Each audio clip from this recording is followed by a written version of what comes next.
Halo, selamat datang kembali. Hari ini kita mau gali satu sumber yang menarik banget nih buat Anda.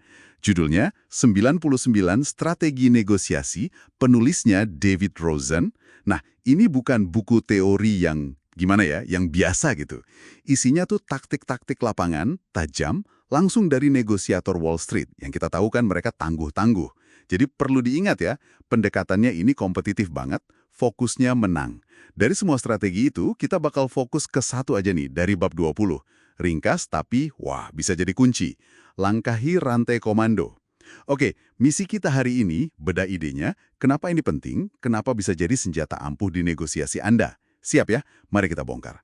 Jadi, inti bab 20 ini sebenarnya cukup personal ya, dari nasihat kakek si penulis. Kutipannya tuh kira-kira gini, kalau target negosiasimu bilang enggak, itu bukan berarti dealnya gagal. Itu cuma berarti kamu mulai ngomong sama orang yang pangkatnya kerendahan buat kasih apa yang kamu mau.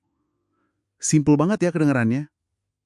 Tapi coba dipikirin lagi. Iya, bener banget. Justru karena simpel itu, kekuatannya di situ. Yang menarik di sini adalah gimana nasihat ini langsung nunjuk ke masalah inti. Masalah struktur di organisasi, soal wewenang, ya kan? Di mana-mana mau formal atau enggak, pasti ada hierarki, ada level kuasa. Oh, jadi soal siapa punya kuasa buat bilang iya gitu ya? Nah, itu dia. Strategi ini tuh kayak pengingat keras gitu. Kalau Anda dengar enggak, apalagi di awal-awal, itu sering banget bukan nolak ide Anda, tapi lebih ke cerminan keterbatasan orang itu. Dia nggak punya kuasa aja buat bilang iya, titik. Mungkin dia setuju, tapi ya gimana, tangannya terikat gitu.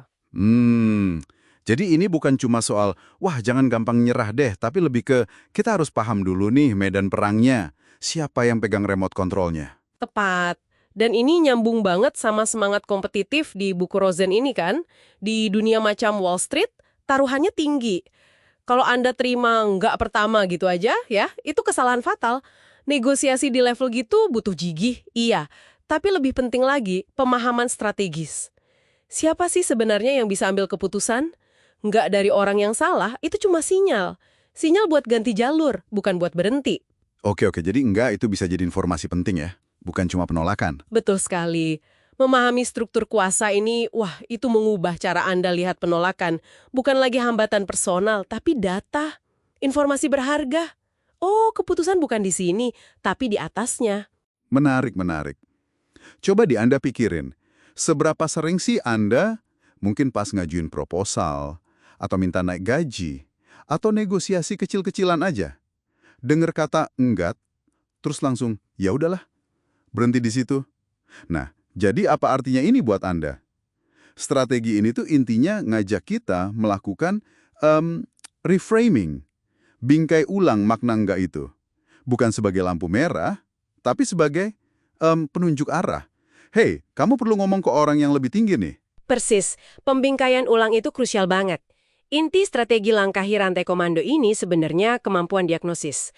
Anda harus bisa bedain, ini enggak datangnya dari penjaga gerbang yang emang nggak punya kuasa ngasih iya, atau dari si rajanya langsung. Si penjaga gerbang ini mungkin cuma ikut aturan aja ya, nggak bisa ngapa-ngapain. Bisa jadi, mungkin dia terikat protap, anggaran terbatas, kebijakan kantor, macam-macam lah. Mungkin dia pengen bantu, tapi ya itu tadi, tangannya terikat. Berarti langkah pertama sebelum nekat melangkahi itu, kita identifikasi dulu ya. Ini orang kapasitasnya sampai mana sih? Bisa nggak dia ngasih iya? Betul. Dan ini kan otomatis memunculkan pertanyaan penting berikutnya ya. Gimana caranya kita tahu siapa pemegang kuasa sesungguhnya? Bab ini memang nggak ngasih tahu detail cara investigasinya sih, tapi pesennya jelas banget. Mulai negosiasi serius sama orang yang ujung-ujungnya nggak bisa ngasih apa yang Anda mau itu, ya buang-buang waktu dan energi aja. Iya juga ya. Apalagi kalau targetnya besar. Nah, iya. Terutama kalau hasilnya signifikan. Ini bukan soal nggak sopan atau gimana ya, tapi soal efektivitas.